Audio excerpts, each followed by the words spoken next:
excited about Trey Mancini. Had his last chemotherapy treatment yesterday, and somebody we care about obviously immensely, and it's so great to hear how well he's doing, and can't wait to see him soon. The second thing is Tate went on the IL today with a right hand injury, a pinky injury.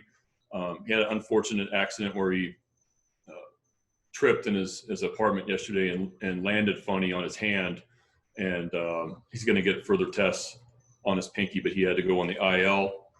And then for the taxi squad, which I know everybody loves and is interested in, on this trip is Wins, Hess, Klein, Velasquez, and McKenna. All right.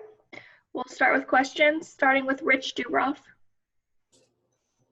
Hey, Brandon, what is, I see you also called up Urias. Was that because of uncertainty on Iglesias? Yeah, just adding another infielder just because Iggy's wrist is sore and not sure when he's going to be able to get out there. He feels a lot better today. It's shown improvement.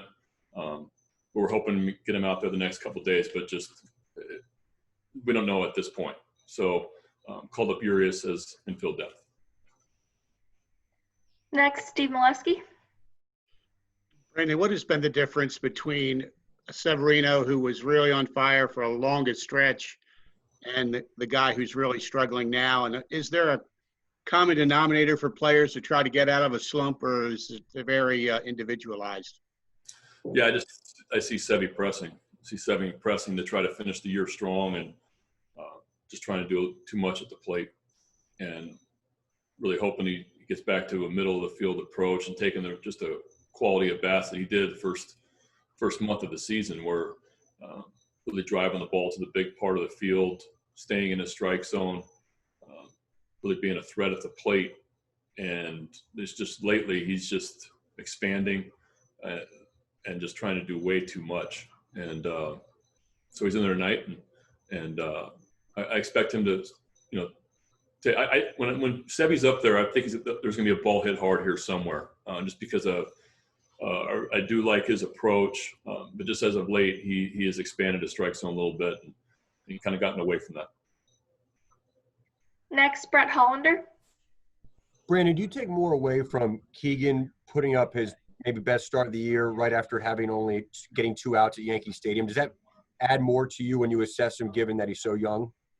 Yeah, I think that start at Yankee Stadium was I'd throw that one out. I think there was a lot of things that didn't go his way there in that first inning, and the pitch count really took him out of the game.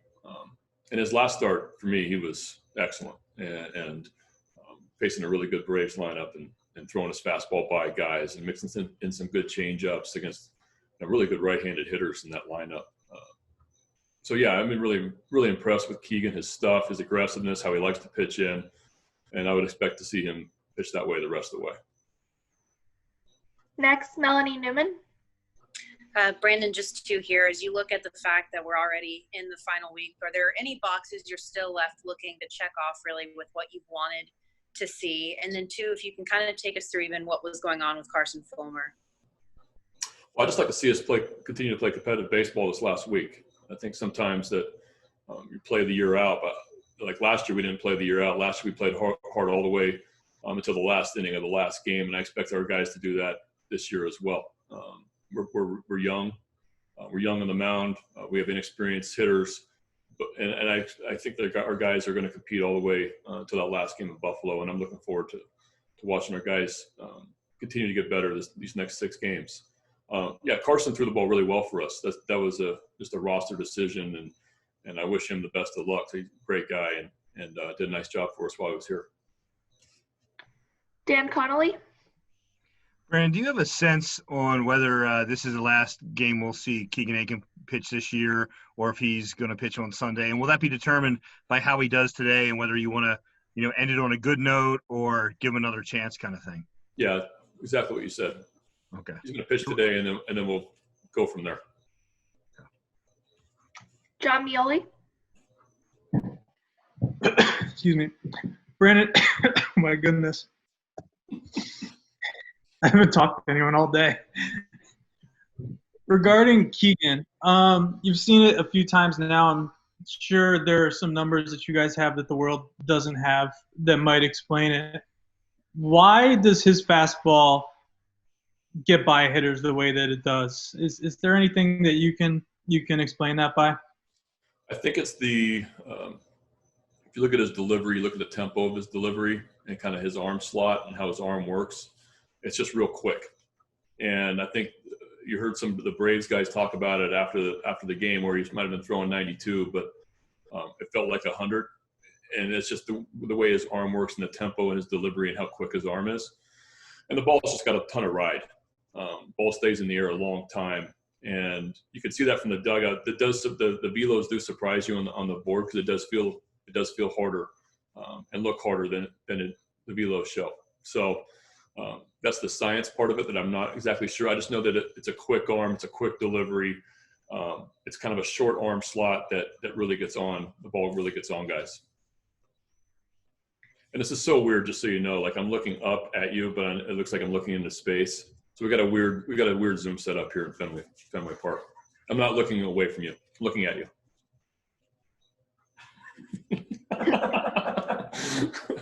Next, Rich Dubroff. Brandon, do you have any concrete plans for Bruce Zimmerman this final week? Yeah, as of right now, he's going to pitch out of the bullpen. I'll try to find him a spot where I can get him some bulk innings, but still a little bit undecided on that last day. So we'll see. But right now, he's going to be in the bullpen for the Boston series. Jerry Coleman. Brandon, just regarding Dylan, so what was the explanation? He tripped in his apartment. He wasn't in a hotel. He was in his apartment and fell. It was on the off day yesterday. Yeah, he tripped and landed on his hand.